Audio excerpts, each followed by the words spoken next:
Hello and welcome to the 8th episode of the Make Money with Mace podcast. I'm your host, Mace, and we're going to be diving right into week 4 of the 2023 NFL season. And let's just get right into it with tonight's game, the Detroit Lions heading into the frozen tundra of Green Bay. So, in this game, most of the books have the Lions as a 1.5 point favorite. And in terms of best bets, that's probably what I'm going to rock with. I think Detroit is a very quality football team that has an identity, which I really love. Obviously, that they have depth at running back, depth on the offensive line. The defense is playing at a much better clip than they were at any point last year. Just a much better defense. I know that Seattle lit them up a little bit, but I think Seattle, it's just a matchup thing, I think, especially with the quality of weapons that Seattle has, which more or less are some of the best in the NFL. Definitely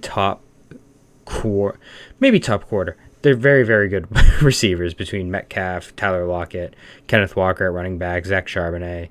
Gino's really solid now, so it's just a solid football team that they lost to, and just a give an idea. I think that Atlanta beating Green Bay and Atlanta being a very similar team to Detroit. I think that they're very similar. It's just that Detroit is like the better version.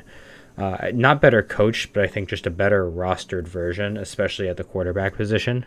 So I think that's going to be the case there, and I think Detroit ends up taking the game. I see them at -1.5, which I really like, and I'm definitely taking. And then we've got a London game, which I don't know if it's going to be part of my slate. London games are very funky. Obviously, Jacksonville's part of it, and then Atlanta is traveling over there.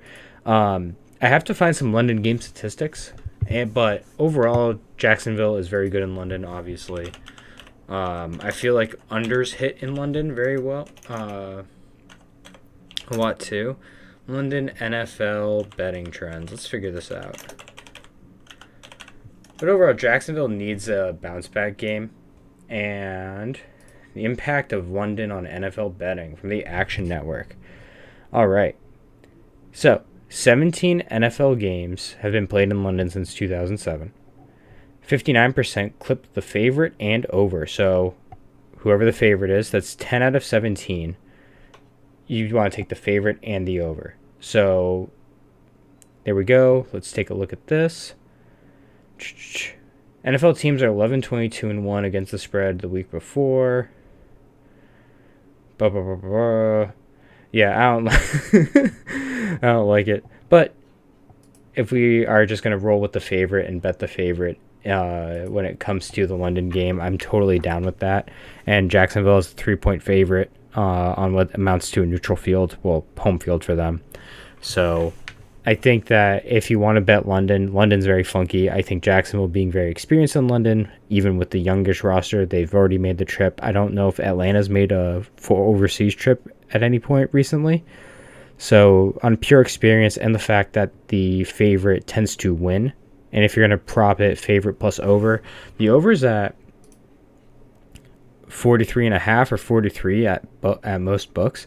So I think that the favorite plus over parlay is live if you want to place it. Again, I don't know if I'll be betting this game, but it is funky because I think Atlanta will warp the over and under. I don't know if this game gets to 44, just because of the way Atlanta plays ball. They're going to be hitting a lot of unders. Just sort of their thing. I know that I bet them on the over that one time, but that's mostly just because I think the Packers defense is pretty susceptible to the run game. So that's why I bet it that game. But as you saw against the Lions, they struggled to score points, and when they can struggle to score points, it gets a little ugly. And I think Jacksonville's not been very clean this year offensively, and I think it just takes them a while to get into rhythm. So I think that might be the case in London. So definitely bet them if you want, but I don't know about an over. Miami at Buffalo might be the game of the week. That game's going to be freaking awesome. Miami is a 2.5 point dog on the road in Buffalo. And last year they actually played a really good game in the snow in Buffalo. It was Tua. so that does matter. But I do think that this is a really good test for Buffalo because Washington and Vegas are two, they're not the same caliber team. Obviously, the Jets' defense is playoff caliber, and they struggled tremendously with it. But Miami's obviously got a rockin' offense and are very solid across the board. Awesome team. They just did put up 70, and I don't want to react too much to that. But as a dog, they might be my favorite dog just because they have the best shot of winning out of any underdog on the table so far, I think. They're so good. They're so fast. And I think it'll be a really good test for a Buffalo secondary that has looked awesome through 3 weeks. Granted, they've mostly faced Zach Wilson. Yeah, Zach Wilson, Jimmy G, and Sam Howell is not exactly a murderer's row. And Miami's just a different class of team that their defense will be going against in comparison to the other teams they've gone against. So, should be an interesting game to say the least. I think Miami might be better than Buffalo this year just because I trust the coaching staff more. The roster talent is pretty similar, but it'll be a great game. I think there'll be lots of points, which will be fun. And overall, I think that they'll end up... I'm sitting on this one, but I'm leaning Miami for sure. And the over is live in this game. 54, that over is live. I believe they hit it last year with Tua. Let me take a look at that. Buffalo versus Miami 2022. In Buffalo, in the snow, I'm pretty sure. Yeah, so the first game was that billion degree day, end of September in Miami. It was 21-19, bizarro game.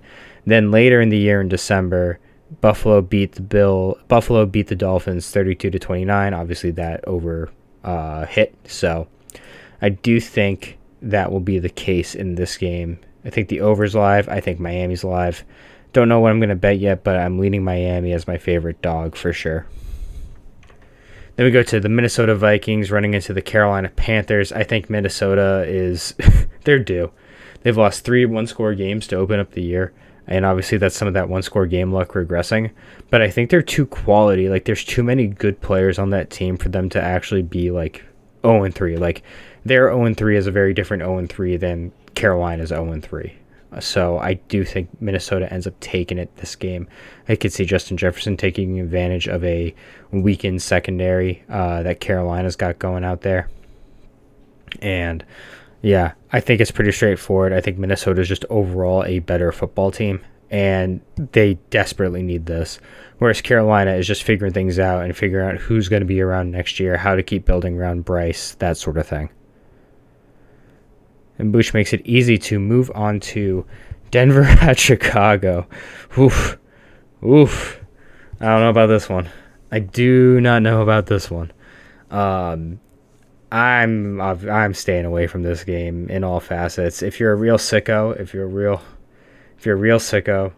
the over-under's at 45.5. Denver, for what it's worth, has not been inept on offense, and they put up points against the Commanders. They can move the ball a little bit. Their weapons are pretty bad, aside from Jerry Jeudy and Courtland Sutton, but that's just an injury thing. And honestly, Jerry Judy's in a different class of weapon than Courtland Sutton is. I think that this game is going to be ugly. I think it's going to be messy. And the only thing, if you're going to take any action on this game, which would be disturbing behavior to say the least, the over for sure. Oh, man. What a gross game it's going to be. Let's move on to Baltimore and Cleveland, which is a much more interesting game because obviously Lamar and Baltimore have a very good history against Cleveland. I think that history is a little less relevant this game considering Baltimore's injuries have piled up. And with Jim Schwartz as the defensive coordinator for Cleveland, he's actually employed Myles Garrett in a very, very strong capacity. I do think that Cleveland's defense, while it has been fantastic and the way they've played, it's hard to really take anything away from them because I still think they might end up being a top 5 unit to end the year.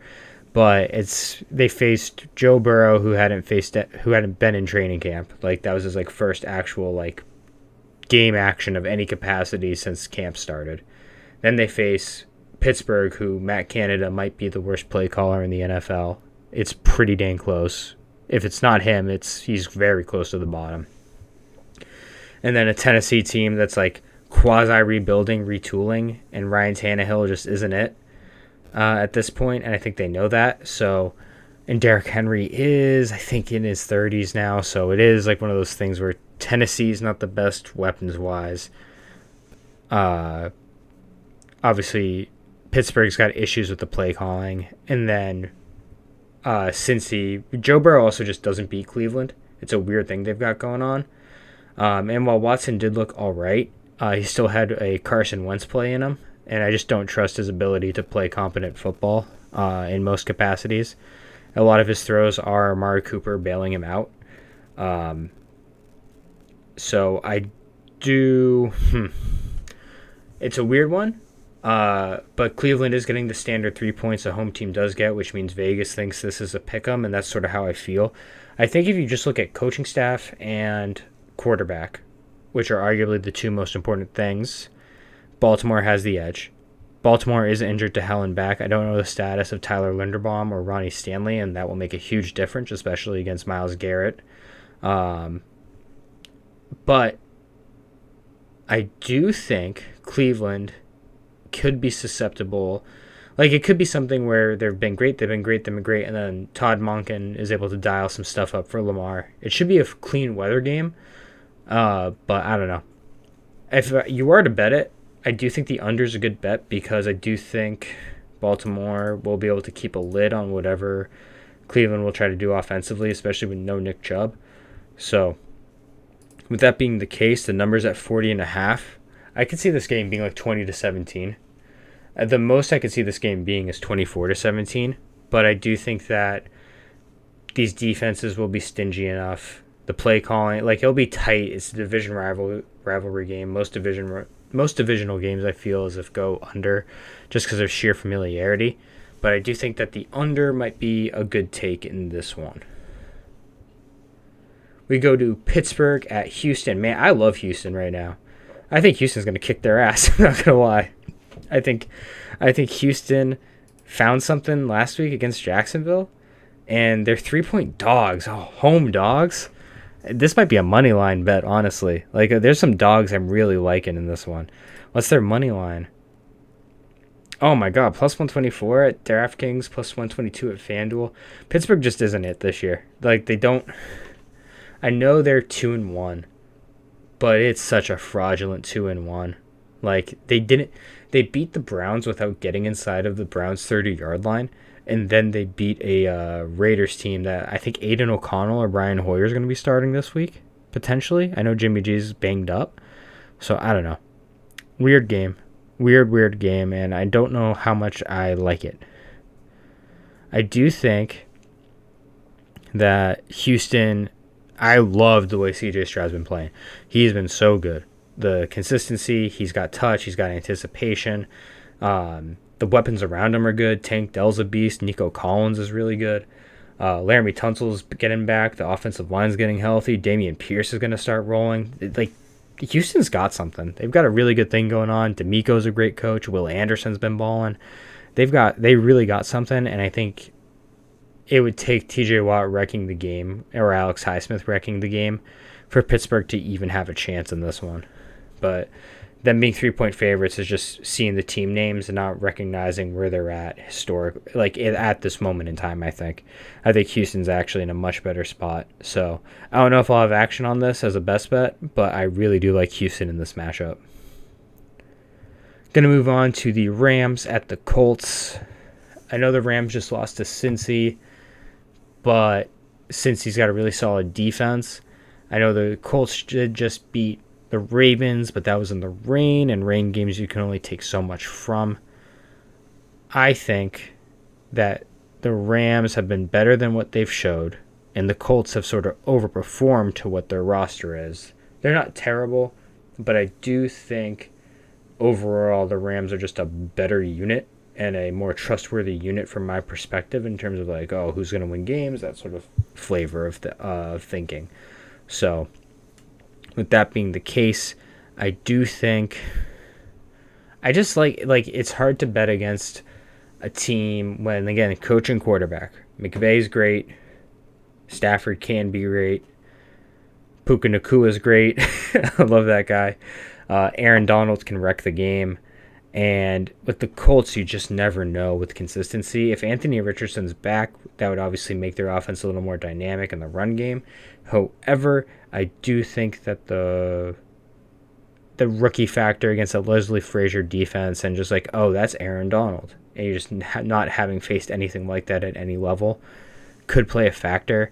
I'm probably going to stay away because the Rams are favored by 1.5 or a 1.5 point dog on the road. So I do think that the books are leaning Rams for sure, and that just might be a reputation bet, and especially since the Colts are kind of a disaster. But I don't know. I do think that the Rams are a little bit better, but I might stay away from this one. Then we've got Tampa Bay at NOLA, divisional game. Jameis returning. These teams hate scoring points. Oh, man. It's not even Jameis returning. Jameis 40.5 under. I know that the Saints have kind of owned Tampa lately too, and just with this flavor of Tampa, not this flavor of Tampa, this flavor of New Orleans, they just aren't functional offensively. The run game's non-existent. I think Jameis is going to be a little more explosive in the passing game than Derek Carr is, but he might also turn the ball over. So, I don't know. This might be my under. Forget Baltimore, Cleveland. That's the under lock. Mortal lock that sucker. Yeah, under. New Orleans has the edge just historically, unless it was a Tom Brady thing and not a Tampa thing. But, gonna take history at that point. Definitely the under. 3.5. I don't know. NOLA. I haven't loved what they've shown. So moving on, Philly is hosting Washington. Washington's offensive line is a disaster. Philly's defensive line is monstrous. Yeah, that's going to be the story. And Sam Howell facing a much better defense, much better coach team in Buffalo than anything he faced in the NFL. We saw 6 sacks, a bunch of interceptions. Sort of a welcome to the league moment. Pretty brutal. But yeah, Philly's going to win this game. It's not going to. I don't think it'll be particularly close either. If you want some free cash, it's minus 360 on the money line. Even if you want a little bit, get the win under your belt for sure. But I think that's an easy cover. Could be a favorite. Cincy at Tennessee. I regret to inform the public that Tennessee is not a 3-point or greater dog. So I will not be betting them. Vrabes' record, I'm not sure what it is close to, when it's close, but I do think since he's just a better overall team and Tennessee is in a funky spot, they're like retooling, rebuilding, going to be in like that top 10 position again. I think that they're just playing out the string with Tannehill, and wherever he goes, they go. Since his defense been balling, Joe Burrow's been getting more and more comfortable. He did have his best game with the Rams, and he hasn't looked right, but I do think that he's getting there and will probably end up performing better as time goes on. So that's just something to take a look on. I don't know if I'll take anything on this game, but I like the uniform matchup. I'm not going to lie. It's pretty fun. Vegas and Chargers. What's the over? Vegas and Chargers, 48.5. Over. That's for sure going to hit. These defenses suck. They're so bad. The offensive weapons are really good. I think the over is very, very likely. That's what I'm feeling there. And that takes us to New England at Dallas. I do have a ton of bias on this. I do think 7 points, or 6.5 now. It opened at 7. I think that's too much. I do. Last time these teams played, it was a 35 to 29 Really fun game up in Foxborough, Max rookie year. Um, Obviously, the Patriots' offensive line was a lot better back then, and they didn't have a year of Matt Patricia ruining the franchise. So I do think that the Patriots obviously were in a much better position in 2021 than they are right now. But the good news is that Bill O'Brien is a very good play caller, and even with the stat lines haven't looked fantastic, Mac Jones is pretty solid. I think he's got like 700 yards for 5 touchdowns and only 2 picks. I don't think he's lost a fumble yet. And through 3 games, I think, that's fine. You hope for a little bit better against Dallas. Obviously, Micah Parsons is a monster. DeMarcus Lawrence is a monster. Osa Odighizuwa is a monster. And I don't trust Cole Strange at all. I think I've said that many times. I've definitely written it. I don't think Cole Strange can play in the NFL. Maybe as a Shanahan disciple backup swing guard sort of thing, like depth piece, but I just don't think he's an NFL lineman. And I don't trust him against DeMarcus Lawrence. Obviously, Quinnen Williams eats his lunch. Cam Hayward ate his lunch. Lots of guys have eaten his lunch in the NFL, and Osa Odighizuwa and DeMarcus Lawrence are set too. I do think the Cardinals beating the Cowboys. Obviously, the Cowboys are going to we're going to come out, we'll be better than that. We're not underestimating people. They're all professionals. But in the case of the Cowboys, there is a way to neutralize Micah Parsons. And that way is to goad him into the edge rush that takes him out of the play. If there is a negative aspect of Micah Parsons' game, it's that he is so eager to get after the quarterback that he will not set the edge, and that will leave a gap, like an outside zone sort of runs, or any sort of off tackle run that you'll find in the NFL, whether it be a power system or a zone based system. Off tackle will be present because he's so eager to get after the quarterback, and especially if it's out of the pistol, even a traditional handoff, he's so laser focused on the quarterback and obviously creates these monster sacks, monster plays, just him eating quarterbacks up. You expect him to get his. I think that against Trent Brown, especially too, he's going to be using his speed, not really his power, and he might line up on the right side against Vidarian Lowe. And again, it's going to be more of a speed game for Parsons instead of using his power. So there might be some sort of off tackle runs or between the tackle and guard, those B gap runs. So those might be available that can sort of neutralize him, that can keep him on the field longer so that he's more tired. Obviously, he's a freak show. I don't know how tired he can actually get, but keep the rest of the defense out there, keep the Dallas offense off the field. And I think the Patriots defense, obviously the Christian Gonzalez in the fold, they're so much better equipped at facing number one receivers, because Christian Gonzalez has passed the tests with flying colors so far, between having to go up against A.J. Brown and Devonta Smith to open up the year, then Tyreek Hill and Jalen Waddle, and then Garrett Wilson as the primary assignment.